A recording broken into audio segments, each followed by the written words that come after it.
Hi guys, it's me again, Brother Andrea Pagdurulan, na religious Ignayan.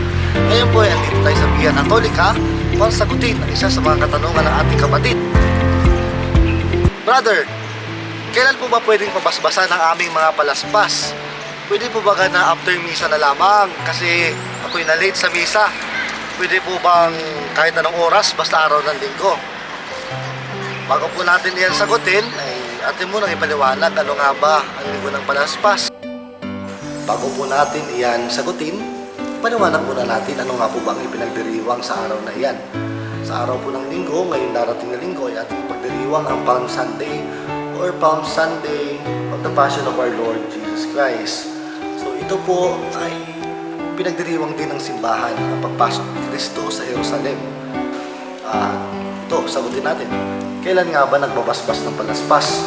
Bago pa po magsimula ang misa, ay meron po tayong ritual na isinasagawa at ito po ay sumasalamin sa pagpasok ni Jesus sa Jerusalem. At ito po ay ginagawa sa labas ng simbahan. At ano nga po ba ang simbolismo nito? Kaya po ito sinisimula sa labas ng simbahan dahil ito po ay simbolismo ng pagpasok din ni Jesus sa Jerusalem. At habang isinasagawa po ang ritual ng pagbabasbas ng mga palaspas, ay dito po binabasa ang Ebanghelyo patungkol sa pagpasok ni Jesus sa Jerusalem, kung saan binabanggit na si Jesus po ay pumasok sa Jerusalem na siya po ay nakasakay sa isang asno at doon ay sinalubong siya ng mga tao na may hawak-hawak na palaspas at kinuha ang kanilang mga balaban upang ilagay sa daraanan ni Jesus.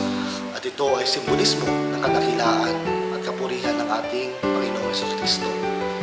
Sa ating pagdiriwang ngayon, ano nga po ba ang simbolo ng palaspas? Ang palaspas po ay masasabi natin na props lamang. Pero hindi lamang basta props. Dahil ito po ay isang sagrado. Sagrado na po siya maituturing pagkatapos ng pagbabasbas ng pari. Kaya naman po ang palaspas natin ay hindi basta-basta inatapon o tinatapon. Ito po inatabi at ilalagay sa ating mga altar. At sa susunod na taon na darating na Miyerkules na Abo, ay dadalhin natin sa simbahan upang sunugin muli, upang maging abo. At isang mahalagang paalala po ng simbahan na pagkatapos po ng pagbabasbas ng palaspas, hindi po dapat ito gawing pampaswerte o anting-anting sapagkat ito po ay sagrado na. Nawa po ay maliwanagan po tayo ng kaunti sa ating ipinahaging katisismo patungkol sa pagbabasbas ng ating mga palaspas. Kaya naman po, hiling ko po sa inyo ay isang mapagpalang pagdiriwang ng Semana Santa at mahal na araw po. Pagpalain po tayo ng Panginoon.